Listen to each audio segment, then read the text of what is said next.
Aí eu te digo, é a presença ou é o homem que faz? Porque pelo homem eu não cantava. É a presença. Porque o homem ele escolhe quem ele quer, quem ele gosta, quem canta melhor, quem tá em evidência. Mas Deus, ele não precisa disso. Ele só quer que você carregue a presença e a dependência dele. É isso. Meu Deus, é forte demais. Sabe o que eu tava lembrando aqui também, Aline? Você tava comentando dessa parte da África. Você que visitou lá, queria te perguntar se isso é real. Dessas questões da água, que muitas vezes é consagrada, às vezes até envenenada. É real isso? Sim, é real.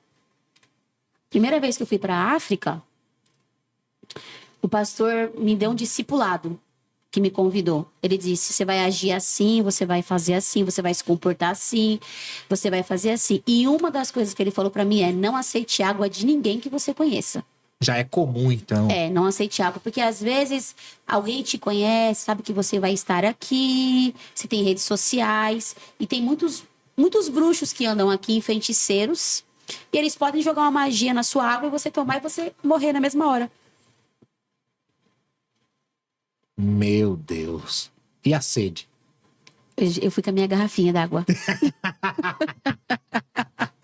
Agora, Aline, A gente tem que vigiar também, tem né? que vigiar. Né? Tem que vigiar. Você E tá outra? você tá num território que você sabe que o inimigo pode trabalhar, então você tem que estar preparado também, né? Você tem que ter sabedoria. Eu não bebi água de ninguém, não. Eu bebi a minha aguinha. Não conhecia onde eu estava? Prudência, né? Sim. Em algum momento você teve medo real de alguma missão? Ah, em vários momentos, né? Vários. Uma vez eu fui para a Bélgica e a Bélgica tem muito bruxo mesmo. E eles fazem trabalho de bruxaria na rua e as pessoas caem endemoniadas. E aí, a primeira vez que eu fui, os pastores me levaram para ir na praça principal em Bruxelas. Bruxas. Lá tem bruxas mesmo, né? Existem casas e castelos na Bélgica que as bruxas, elas fazem a conferência das bruxas e ali elas sacrificam crianças, elas fazem sacrifício com animais, né? A Bélgica tem muitos bruxos. E estava tendo um ritual no centro de Bruxelas. Os homens estavam todos de capa preta, onde só mostrava o olho. Eles estavam com bíblias, eu não sei se era maçônica ou se era bíblia satanista, eu não entendo muito sobre isso, mas bíblias que não eram bíblias que nós usamos. Protestantes, né? Cristã, né? Protestante. E ali eles falavam as palavras pelo que eu entendo, aquilo ali era mandarim, um idioma que a gente não entendia. Uhum. E as pessoas caíam possessas, endemoniadas mesmo. Algumas urravam, outras, sabe, se esperneavam no chão. E nisso, umas mulheres vestidas de branco pegavam cocô de pombo e jogavam em cima daquelas pessoas. Nossa. E eu fiquei desesperado quando eu vi aquilo. Disse, meu Deus, o que é isso? Aí o pastor falou, Aline, não faça nada. Meu Deus. Isso aí são rituais satânicos que são feitos aqui e é a coisa mais comum. E os turistas de fora vêm para assistir e é um espetáculo. Mas a gente que é espiritual sabe que as pessoas estavam endemoniadas, possessas de demônios. E detalhe, não duvide. E você não pode ir para cima, querer orar, querer colocar a mão, porque existe toda uma lei do país, né?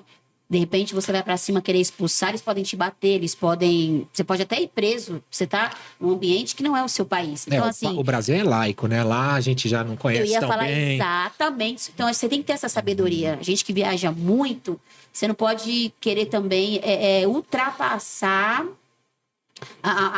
os limites porque você não está no seu país. As culturas são outras, o entendimento das pessoas são outras. Então, você tem que levar o evangelho, mas você também tem que saber aonde está pisando. É forte. É muito forte. Uma outra pergunta. O que ninguém vê nos bastidores que mais dói? Meu Deus, você quer polemizar mesmo, né? O que ninguém vê nos bastidores que mais dói? Porque assim... Você que prega, que canta, que evangeliza, não só no Brasil, mas no mundo afora. E as pessoas nem têm ideia de como é nos bastidores. que a gente vê nos bastidores que mais dói é gente que não tem nada para oferecer. Gente que não tem mais vida com Deus. E estão tendo ainda oportunidades. Sendo que tem muita gente boa, preparada, que não está tendo oportunidade. Simplesmente porque em muitos lugares são os homens que estão dominando, não é mais o Espírito Santo de Deus. Não é mais Deus que está dando a direção. São cultos voltados a homens e são cultos voltados a contato. Chama ela porque eu gosto de ouvir ela cantando. Chama ele porque eu gosto de ouvir ele pregando. Então, em muitos lugares não é mais Deus que dá o direcionamento. É o homem que faz o culto, é o homem que convida, é o homem que faz como ele quer. Você sabe que o bastidor não é nada daquilo que a pessoa está falando no púlpito. Isso dói muito pra gente, porque a gente que é cantor, a gente que é itinerante, a gente vê muita coisa, né? Você já olhou assim e falou, você tem que eu não se blindar. acredito que essa pessoa tá fazendo isso. Eu já fui num congresso em que a gente sabia que tinha um pastor que ele era usuário de entorpecentes, a gente sabia, era comentado, as pessoas viam e ele subiu no púlpito para ministrar. Eu simplesmente fiquei indigesta, eu saí do púlpito e fui embora para casa. Eu não consegui ficar no culto, mas isso é algo de bastidor que às vezes muita gente da igreja não conhece, não sabe, mas realmente existe. Por isso que Deus às vezes levanta os profetas para dizer, porque são coisas que existem mesmo. São coisas que existem mesmo dentro da igreja. Mas a igreja de Cristo, a igreja verdadeira, ela não se contamina, Guigo, e ela é lavada e remida no sangue de Jesus. Essas pessoas, elas estão na igreja, mas elas não fazem mais parte do corpo de Cristo. Essa é a visão que eu tenho, sabe? E elas darão conta a Deus. Porque a noiva de Cristo, ela é pura. E a noiva de Cristo, ela se santifica e ela mata o pecado a cada dia. Nós somos pecadores. A igreja é feita de pessoas imperfeitas. Mas isso não quer dizer que você vai ter uma vida de pecado dentro da igreja usando o nome de Cristo, né? São coisas completamente diferentes. E isso parece que ficou até comum hoje. Já aconteceu de você olhar assim, a Aline falou, e dizer assim no seu coração, ou Deus revelar, falar, não é a pessoa, tem demônio aí. Já. Uma vez, é tão sério isso que eu vou falar, eu vi o diabo dentro de um olho de uma esposa de um pastor. Meu Jesus. Aquilo me fez um mal tão grande. Na hora que eu olhei para ela, eu vi um olhar de uma serpente dentro dos olhos dela.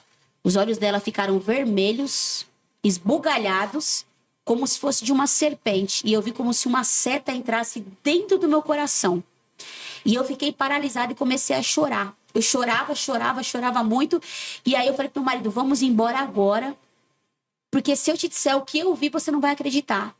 E meu esposo me conhece muito desde os meus 14 anos, né? Estamos 23 anos juntos. E quando eu cheguei no carro, eu falei, amor, eu vi o demônio dentro do olho da esposa do pastor.